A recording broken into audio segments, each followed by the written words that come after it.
Mamadou Seck, vous êtes le secrétaire général de la RADDHO.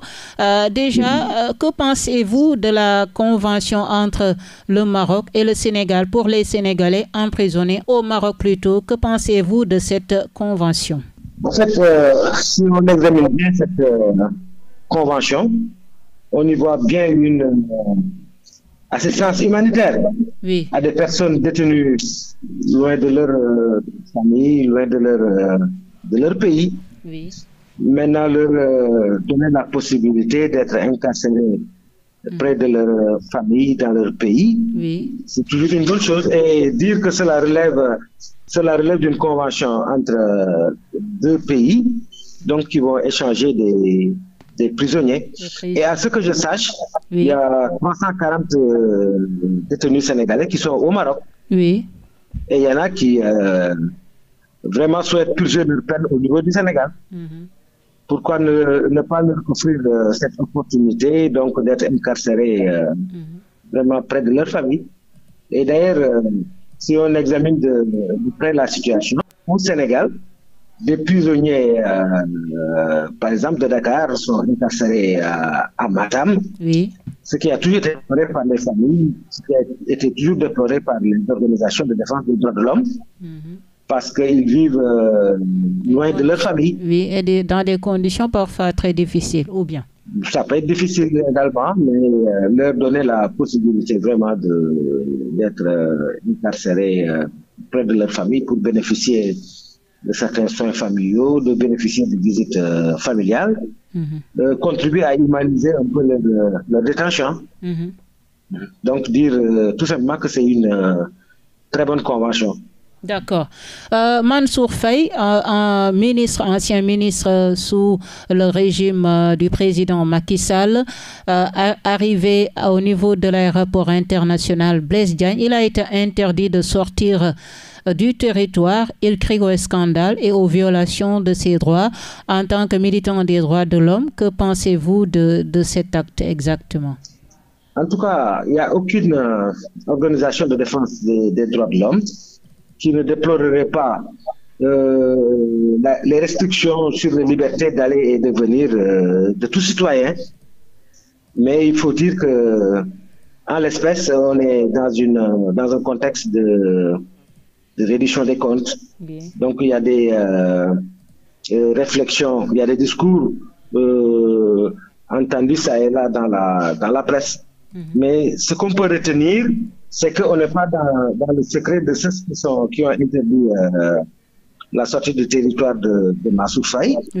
Et on peut faire des supputations, ça peut être pour des raisons de sécurité publique. Ça peut être même une façon de lutter contre la fuite des cerveaux.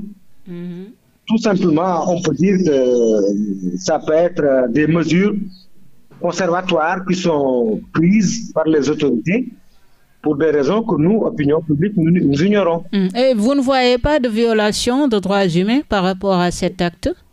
Je vous l'ai dit tantôt. C'est-à-dire l'interdiction d'aller et de venir à un citoyen constitue une restriction à ses droits et libertés. Voilà, maintenant, tout droit et liberté a des... Mais avec la situation, c'est compréhensible. En fait, ça peut entrer dans le cadre des restrictions qui sont apportées à la loi, mais aussi aux conventions internationales qui ont été signées par le Sénégal. Parlons de la convocation de l'activiste Ardo Gningue qui est actuellement entre les mains de la justice pour des propos contraires aux bonnes mœurs, comme on dit. Que pensez-vous aussi de cette affaire judiciaire? En fait, madame, au quotidien, dans les tribunaux au Sénégal, on est toujours en face de délinquants présumés coupables de diffamation ou également de discours contraires aux bonnes mœurs. Donc ça entre dans le cadre normal de la justice, qu'il s'appelle Ardo Gningue, qu'il s'appelle Abdou Ndiaye ou autre. S'ils commettent un délit de diffamation, discours contraire aux bonnes mœurs, donc tout naturellement, il peut être convoqué devant la justice, donc pour répondre donc de ces délits. Maintenant, ce qu'il faudrait dire, c'est que aussi, il ne faudrait pas qu'on encourage cette nouvelle forme, donc à travers certains plateaux de télévision, à travers les réseaux sociaux, donc de toujours jeter l'anathème sur des autorités publiques, donc de se livrer à des insultes, à des diffamations. Donc il ne faudrait pas que cela reste impuni. Il doit répondre de ses actes, comme tout Sénégalais ordinaire. Si les poursuites contre lui sont avérées, donc que la loi prenne les mesures idoines. Et en fait, on parle d'une restriction des libertés, d'une menace des libertés au Sénégal. Vous ne faites pas ce même constat?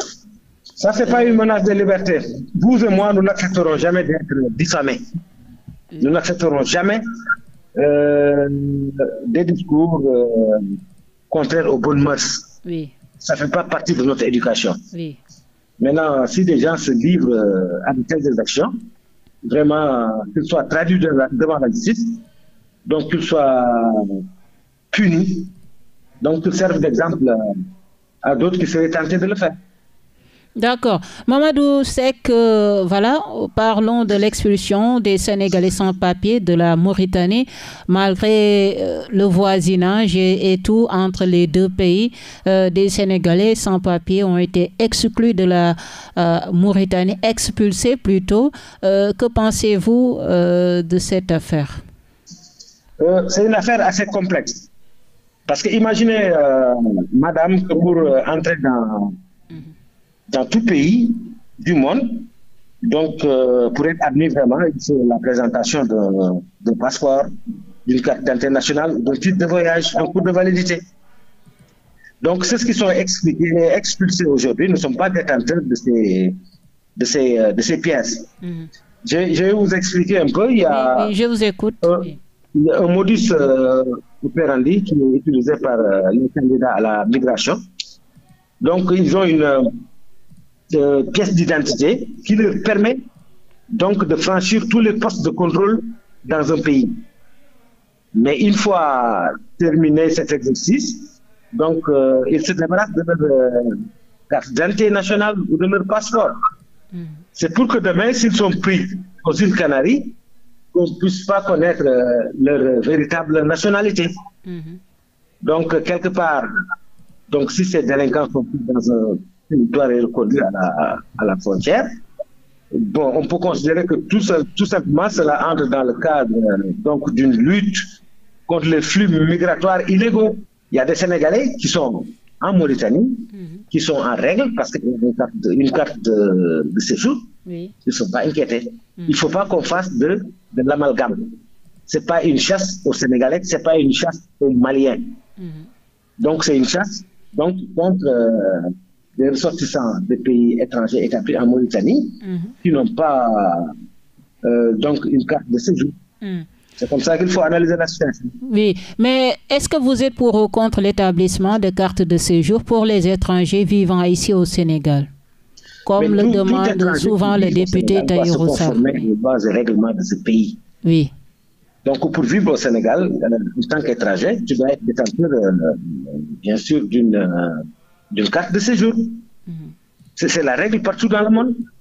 D'accord. Dernière question, Mamadou Seck. Parlons, voilà, le Sénégal qui ne figure pas sur la liste des pays éligibles au programme d'exemption de visa 2025 de l'administration Trump. Que pensez-vous de cette décision des États-Unis d'Amérique? Est-ce que c'est seulement le Sénégal? Il y a d'autres pays qui n'y figurent pas. Hein? Oui, j'ai dit sur la liste. Oui. Je dis qu'il y a des États considérés par les États-Unis comme des États terroristes qui ne peuvent même pas obtenir le visa d'entrée. Leurs ressortissants ne peuvent même pas être autorisés à entrer aux États-Unis. Ils ne peuvent pas accéder au visa américain. Il y a d'autres pays pour qui des largesses ont été faites, donc pour des raisons diplomatiques, pour des raisons économiques et touristiques, qui n'ont même pas besoin de visa pour entrer aux États-Unis.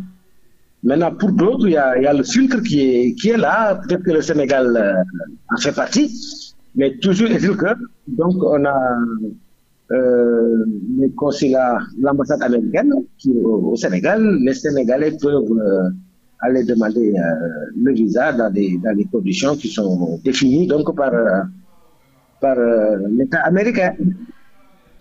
Maintenant, pourquoi vouloir s'attarder un peu sur le fait que le Sénégal n'est pas éligible donc à ces cas d'exemption de visa? Moi, je ne vois pas le problème. Les pays ont des lois, ont une organisation donc d'entrer dans leur pays, donc il faut vraiment se conformer à ça. D'accord. Merci Mamadou Seck. Je rappelle que vous êtes le secrétaire général de la RADDHO. Merci d'avoir répondu à nos questions. On est ensemble. Voilà.